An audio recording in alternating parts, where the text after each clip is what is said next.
அண்மை செய்தியை பார்த்து கொண்டிருக்கிறோம். தமிழகத்தில் நடந்து முடிந்த நாடாளுமன்ற தேர்தலுக்கான வாக்குப்பதிவில் 1.90 கோடி பேர் வாக்களிக்கவில்லை என்ற தகவல் வெளியாகி இருக்கிறது. இது பற்றிய கூடுதல் விவரங்களை எமது தலைமை செய்தியாளர் ஜெயக்குமார் வழங்க கேட்கலாம். வணக்கம் ஜெயக்குமார். நடந்து முடிந்த நாடாளுமன்ற தேர்தலில் 1.90 கோடி பேர் வாக்களிக்கவில்லை என்ற தகவல் வெளியாகி இருக்கிறது. இது தொடர்பான கூடுதல் விவரங்களை பதிவு செய்யலாம். கண்டிப்பாக உமேஷ், தமிழகத்தில் நேற்று நாடாளுமன்ற மக்களவை பொதுத் தேர்தல் 2024க்கான வாக்குப்பதிவு நடந்து முடிந்திருக்கிறது. தமிழகத்தை பொறுத்தளவிற்கு ஒரே கட்டமாக இந்த தேர்தல் நடைபெற்றிருக்கிறது. தமிழகத்தில் 6,23,33,925 வாக்காளர்கள் இருக்கிறார்கள்.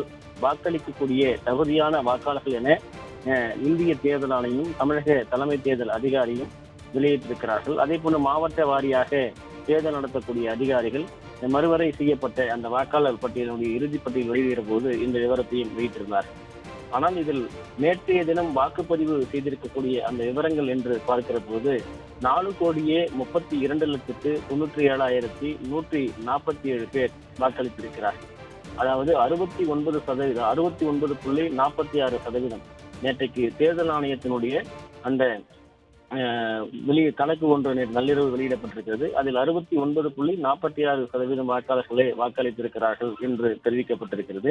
அந்த புள்ளி விவரங்கள் அடிப்படையில் பார்க்கிற போது 1,90,36,781 பேர் வாக்களிக்கவில்லை, வாக்களிப்பதில் ஆர்வம் காட்டவில்லை என்பது தெரிய வந்திருக்கிறது. குறிப்பாக 30.54%, 30%க்கு மேலாக வாக்களிப்பதற்கு ஆர்வம் காட்டவில்லை என்பது இந்த புள்ளி விவரங்களுடைய அடிப்படையில் நமக்கு தெரிய வரக்கூடிய ஒரு புள்ளி விவரமாக இருக்கிறது. குறிப்பாக இந்த வாக்களிக்க ஏன் இவர்கள் விரும்பவில்லை, அதற்கான காரணம் என்ன என்ற ஒரு கேள்வி எழுகிறது. அதே நேரத்தில் குறிப்பாக தமிழகத்தினுடைய பரவலாக பல்வேறு பகுதிகளில் நேற்றைக்கு தமிழக தலைமை தேர்தல் அதிகாரி வெளியிட்டிருக்கக்கூடிய அந்த புள்ளி விவரங்கள், அதே போன்று பிஆர்ஓக்கள் என்று சொல்லப்படுகின்ற மாவட்ட வாரியாக இருக்கக்கூடிய தேர்தல் நடத்தக்கூடிய அந்த அதிகாரிகளிடம் பெறப்பட்டுத்தான் அந்த புள்ளி விவரங்கள் வெளியிடப்பட்டதாக தெரிவிக்கப்பட்டிருந்தது. அதே நேரத்தில் நேற்றைய தினம் தமிழக இந்திய தேர்தல் ஆணையம் ஒரு புள்ளி விவரங்களை வெளியிட்டிருப்பதாக தமிழக தலைமை தேர்தல் அதிகாரி நள்ளிரவு வெளியிட்டிருக்கிறார். அதில் 69.46% வாக்குகளே தமிழகத்தில் பதிவாகி இருந்தன என்று தெரிவித்திருந்தார். அதே நேரத்தில் அவர் நேற்று 7 மணி நிலவரப்படி அவர் வெளியிட்டிருக்கக்கூடிய அந்த புள்ளி விவரம் என்பது 22.09% இதற்கிடையே சில முரண்பாடுகளும் பல்வேறு இடங்களில் குறைவாகவும் சில இடங்களில் அந்த விகிதாச்சார அடிப்படையில் ஏறு முகமாகவும் இறங்கு முகமாகவும் இருப்பதை பார்க்க முடிகிறது. இது ஒரு குழப்பமான ஒரு நிலையில் இருக்கிறது. இந்த நிலையில் 1,90,36,781 பேர் இந்த வாக்களிக்க விரும்பவில்லை என்கிற ஒரு புள்ளி விவரம் தேர்தல் ஆணையம் வெளியிட்டிருக்கக்கூடிய அந்த புள்ளி விவரத்தின் அடிப்படையில் நமக்கு தெரிய வந்திருக்கிறது. எனவே இதற்கான காரணம் என்ன, ஏன் வாக்காளர்கள் வாக்களிக்க விரும்பவில்லை, யார் மீது இருக்கக்கூடிய கோபத்தை இப்படி மக்கள் பதிவு செய்திருக்கிறார்கள். பல்வேறு இடங்களில், பல்வேறு ஊர்களில், பல்வேறு கிராமங்களில் அரசுக்கு எதிராக, குறிப்பாக ஆளக்கூடிய திமுக அரசுக்கு எதிராக பல்வேறு கோரிக்கைகள் வைக்கப்பட்டிருக்கின்றன.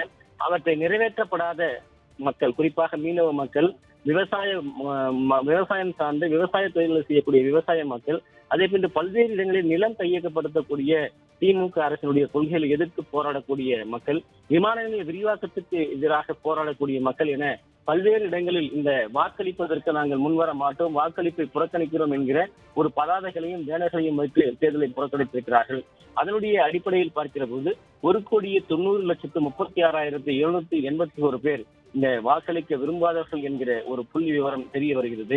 இது ஒட்டுமொத்தமாக எப்படிப்பட்ட ஒரு பாதிப்பை ஏற்படுத்தும், அடுத்து வரக்கூடிய தேர்தல் முடிவுகள் எப்படி இருக்கும் என்பதை பொறுத்திருந்துதான் பார்க்க வேண்டும். உமேஷ்,